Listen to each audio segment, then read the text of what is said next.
साफ सफाई को लेकर यूडीएच मंत्री झाबर सिंह खर्रा का कहना है कि दिल्ली की तर्ज पर राजस्थान में भी प्लानिंग है। सरकार के साथ निजी क्षेत्र को शामिल कर सफाई के लिए अभियान को आगे बढ़ाया जाएगा। ये रिपोर्ट देखिए। स्वायत्त शासन भवन में 14 नगरीय निकायों में सामुदायिक, सार्वजनिक और पिंक टॉयलेट्स का वर्चुअल लोकार्पण हुआ। कार्यक्रम में यूडीएच मंत्री झाबर सिंह खर्रा ने कहा कि पीएम मोदी का सबसे ज्यादा जोर स्वच्छ भारत मिशन पर है।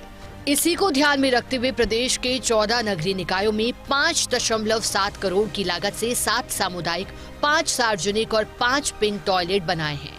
इन शौचालयों का निर्माण स्वच्छ भारत मिशन शहरी 2.0 के मुख्य घटक सस्टेनेबल सैनिटेशन के तहत किया है। उन्होंने बताया कि दिल्ली की तर्ज पर अब राजस्थान में भी सरकार के साथ निजी क्षेत्र को शामिल कर साफ सफाई अभियान को आगे बढ़ाया जाएगा। अभी पिछले दिनों जब मैं दिल्ली गया था, दिल्ली में कुछ सार्वजनिक शौचालय देखे जिनको वहाँ के नगर निगम ने कुछ कंपनियों के माध्यम से निर्मित करवाया। निर्माण और रखरखाव दोनों जिन विज्ञापन कंपनियों ने किया है, शौचालयों के ऊपर उन्होंने अपना विज्ञापन पट लगा रखा और पूरा खर्चा वही वहन करते हैं। इस दिशा में भी चर्चा चल रही है कि हम राजस्थान में भी इस प्रकार का प्रयोग करें। मंत्री झाबर सिंह खर्रा ने पूर्ववर्ती सरकार और उनके प्रशासन शहरों के संग अभियान पर सवाल खड़े किए। खर्रा ने फर्जी पट्टे जारी करने के आरोप लगाते हुए कहा कि अब तक 3 दर्जन से ज्यादा मुकदमे दर्ज हो चुके हैं।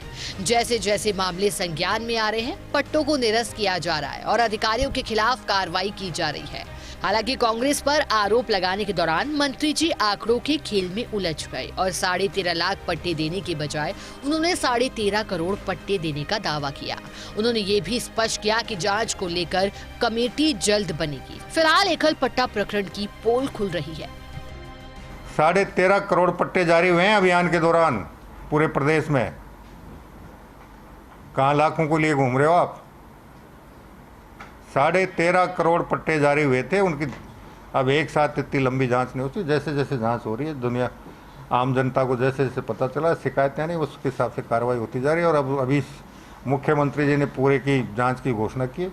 आने वाले समय में उसको भी आपके सामने सारी स्थिति आ जाएगी।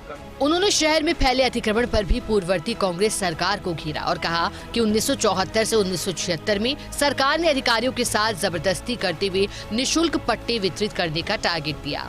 इस दौरान ना तो गोचर भूमि देखी, ना चारागाह जमीन और ना नदी का बहाव क्षेत्र देखा। बस पट्टे वितरित करने का काम शुरू हो गया। उन्होंने कहा कि जयपुर शहर में जीडी और नगर निगम ने करोड़ों की जमीन अतिक्रमण मुक्त करवाई और ये सतत प्रक्रिया है। खर्रा ने कांग्रेस सरकार पर भर्तियों, पेपर लीक सहित अन्य मसलों पर भी निशाना साधा। एक दौर आया था देश में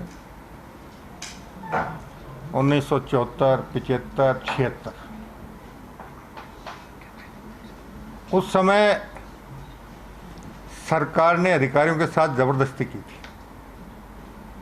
आपको इतने निःशुल्क पट्टे वितरित करने ही पड़ेंगे।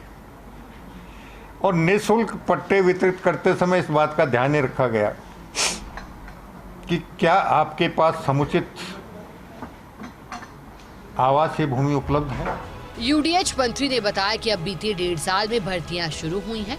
राजस्थान सरकार ने भर्तियों का कैलेंडर जारी कर दिया और आने वाले 1.5-2 साल में मैन पावर की कमी पूरी हो जाएगी। फर्स्ट इंडिया न्यूज के लिए जयपुर से भारत दीक्षित की रिपोर्ट।